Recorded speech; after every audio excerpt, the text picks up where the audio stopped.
Yeah, so then the next thing is sometimes once you've talked to the doctor, they'll tell you to do different things, and people have been using these words a whole lot. But what do they mean? Like, what is the difference between quarantine, self-isolation, social distancing? Lots of really big words that are not that easy to understand. So let's take a And moment to not sort of, words we use all the time, right? So, hmm, but we're hearing them a lot now. oh yeah, for sure. Okay, so I'll talk a bit about social distancing, and then we'll talk a bit about what happens if the doctor or nurse tells you that you should do self-isolation or quarantine. So social distancing says you're not sick right now, but you want to make sure that you don't get sick, and you also want to make sure that the other people around you, especially we were talking about people who are older or people who might already be sick with something else, that we don't want them to get sick, right?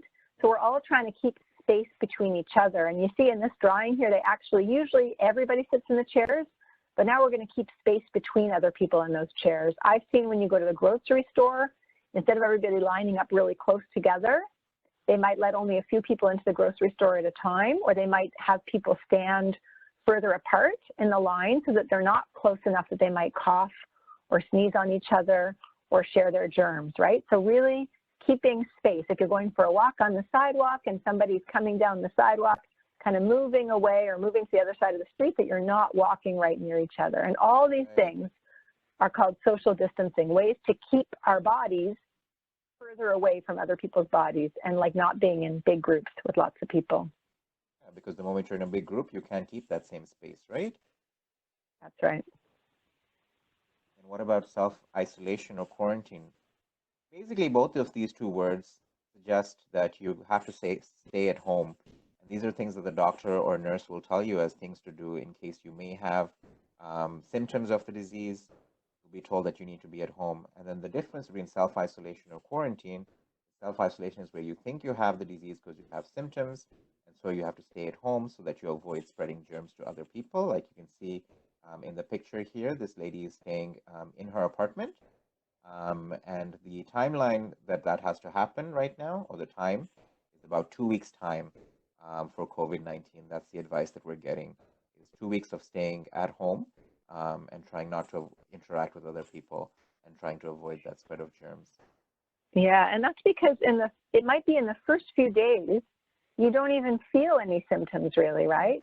But you're still contagious. And then you might start to have some symptoms, and then the symptoms start to get a bit better and you don't feel sick anymore, Right, but you're still contagious. So we keep that whole long time of the 2 weeks to right, make sure that we're not spreading it to other people.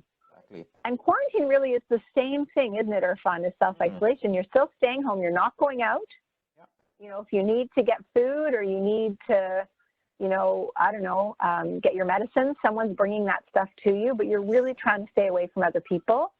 The difference is that someone would say you're in quarantine now because they already figured out that you do have COVID-19.